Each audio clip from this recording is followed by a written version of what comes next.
Thank you very much. It's a great honor to have Prime Minister Netanyahu and Mrs. Netanyahu with us. They've been friends for a long time.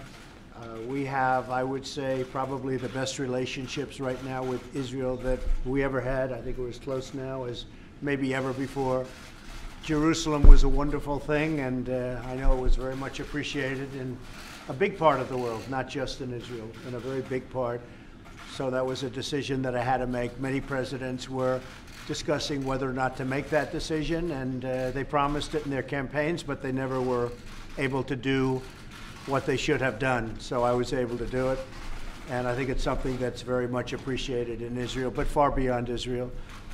We are very close on trade deals. We are very, very close on military and terrorism and all of the things that we have to work together on. So the relationship has never been better, and Mr. Prime Minister, Mrs. Netanyahu, it's a great honor to have you. Thank you. Thank you very much. Thank you. Thank you. Thank you. Mr. President, Donald, Melania, Sarah and I want to thank you for your extraordinary friendship and hospitality. It's always a pleasure to see you both, but this is the first time we meet in Washington, America's capital, after you declared, Mr. President, Jerusalem as Israel's capital. And this was a historic proclamation, followed by your bold decision to move the embassy by our upcoming National Independence Day. I want to tell you that the Jewish people have a long memory. So we remember the proclamation of the great king, Cyrus the Great, Persian king, 2,500 years ago.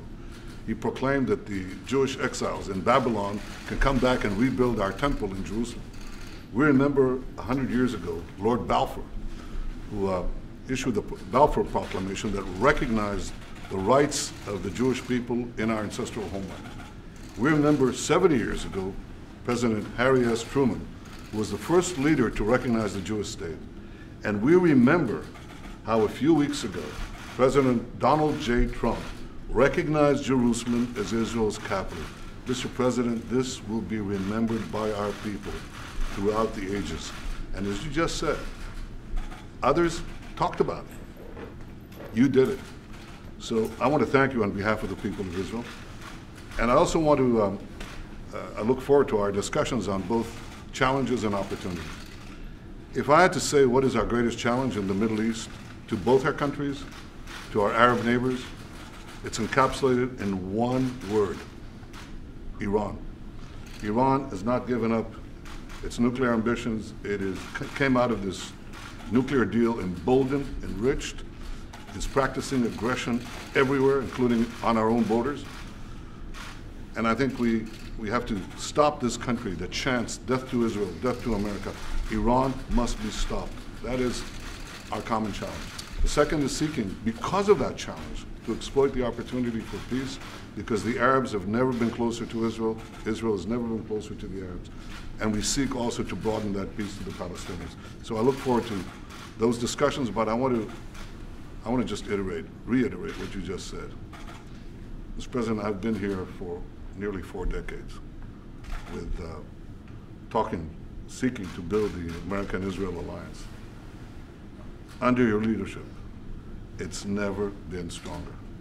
And the people of Israel see your position on Jerusalem. They see your position on Iran. They see your magnificent defense of Israel and the truth in the United Nations.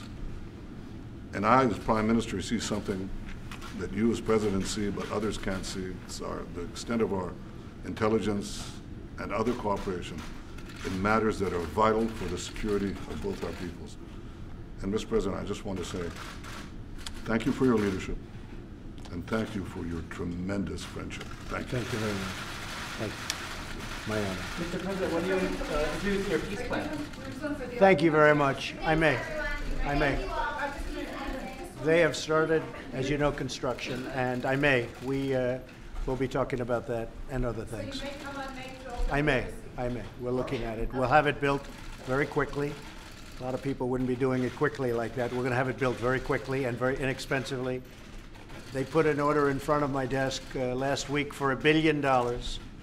I said, $1 billion? What's that for? We're going to build an embassy. I said, we're not going to spend $1 billion. and we're actually doing it for about $250,000. So check that out. Now it's temporary, but it'll be very nice. $250,000 versus $1 billion. Is that good? Yeah? So can we say that you're We're looking at coming. If I can, I will, but I'll be there again. Israel is very special to me, special country, special people, and I look forward to being there, and I'm very proud of that decision. And what about your peace deal? When will you present your peace deal? But we're going to see. We're working on it very hard, and we'd like to. Look, it would be a great achievement, and even from a humanitarian standpoint, what better if we could make peace between Israel and the Palestinians. And I can tell you, we are working very hard on doing that, and I think we have a very good chance. And the biggest difficulty that anybody's had, you look over 25 years, nobody could get past, number one, Jerusalem. They couldn't get past it. We've taken it off the table. So this gives us a real opportunity to do peace.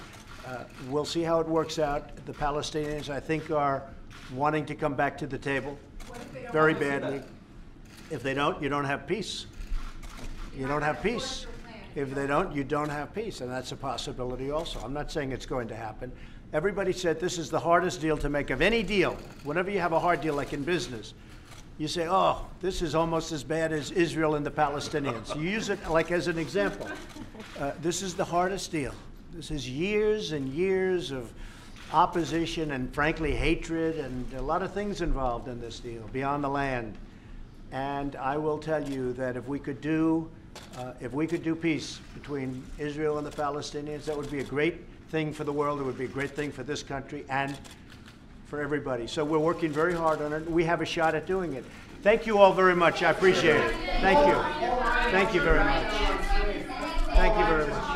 Are you going to back down on the tariffs? No, we're not backing down. Mexico is, we've had a very bad deal with Mexico, a very bad deal with Canada. It's called NAFTA. Our factories have left our country. Our jobs have left our country. For many years, NAFTA has been a disaster. We are renegotiating NAFTA, as I said I would. And if we don't make a deal, I'll terminate NAFTA.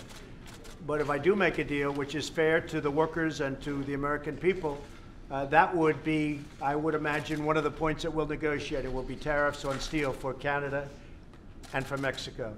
So we'll see what happens. But right now, 100%. But it could be a part of NAFTA, and I understand. I just got a call from the people who are right now in Mexico City negotiating NAFTA.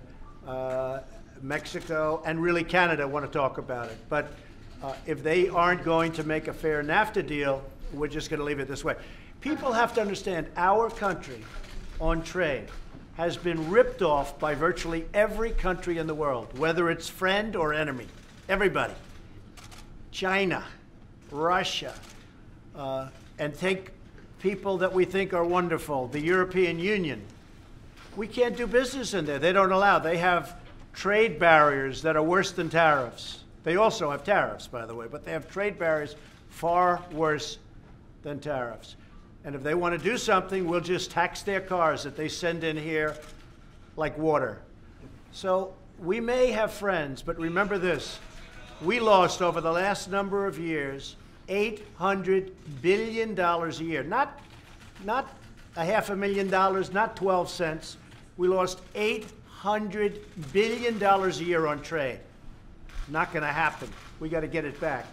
And of course, the biggest problem is China. We lost $500 billion.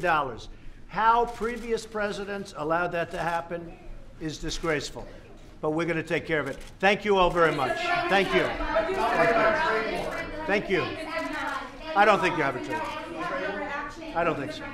I don't think you're going to have a trade war. Prime Minister Netanyahu, would you like to comment about that? Thanks, everyone. I will later. Thank you. Thanks, everyone. Thank you all. Thank you.